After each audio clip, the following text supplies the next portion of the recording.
আমার এই গরুটার বাচ্চা দেওয়ার কথা ছিল আরও 2 মাস পরে, কিন্তু আমারই ভাগ্য ভালো নাকি জানি না, আগে ভাগে এসে গেছে বাচ্চা। বাচ্চাটা সুস্থ আছে, স্বাভাবিক আছে, কিন্তু বাচ্চাটা হয়েছে ছোট। তো ছোট হওয়ার এই জন্যই হয়েছে ছোট, যেটা মাস পরে নাই, যেটাকে মাস বলে।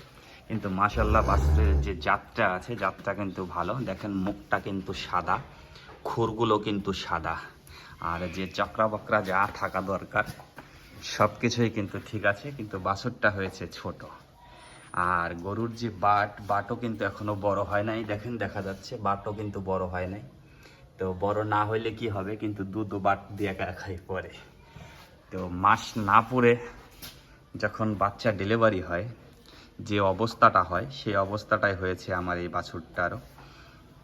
এমনি মাশাল্লাহ বাছুর সুস্থ আছে, কিন্তু বাছুর ছোট হয়েছে, একদমই অস্বাভাবিক। প্রথম যখন বাচ্চা হয়েছিল তখন কিন্তু ওইটা উঠতে পারতেছিল না। প্রায় 24 ঘন্টা 28 ঘন্টা পরে বাছুরটা উঠে দাঁড়াইছে, এখন হাঁটাচলা করতে পারতেছে, মায়ের কাছ থেকে বাট থেকে একা একাই দুধ খাইতে পারে। এবং ওর নাম রেখেছি আমি টুকটুকি। টুকটুকি বললে পরে কাছে আসার চেষ্টা করে। টুকটুকি, ওই টুকটুকি।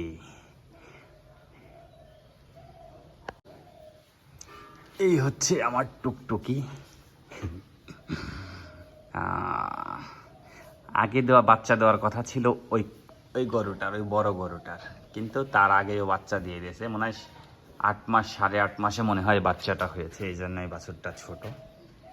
আগে দেওয়ার কথা ছিল বাচ্চা ওই গরুটার, তারপরে দেবে এইটা, কিন্তু সবাইকে টপকায়ে ওই আগে চলে এসেছে দুনিয়া। যাক, আসছে ভালো, ভালো থাকলেই ভালো।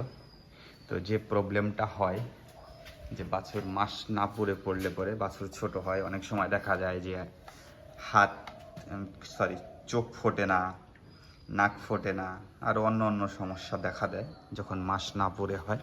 কিন্তু আলহামদুলিল্লাহ আমার মাস পুরার আগেই হইলে পরেও সব কিছুই সুস্থ আছে, বাছুরটা স্বাভাবিক আছে, হাঁটাচলাও করতে পারছে, নিজের মায়ের দুধ একাই খেতে পারছে। প্রথম অবস্থায় খেতে পারছিল না, তো এখন নিজেরটা নিজেই খেতে পারে, হাঁটাচলাও করতে পারে।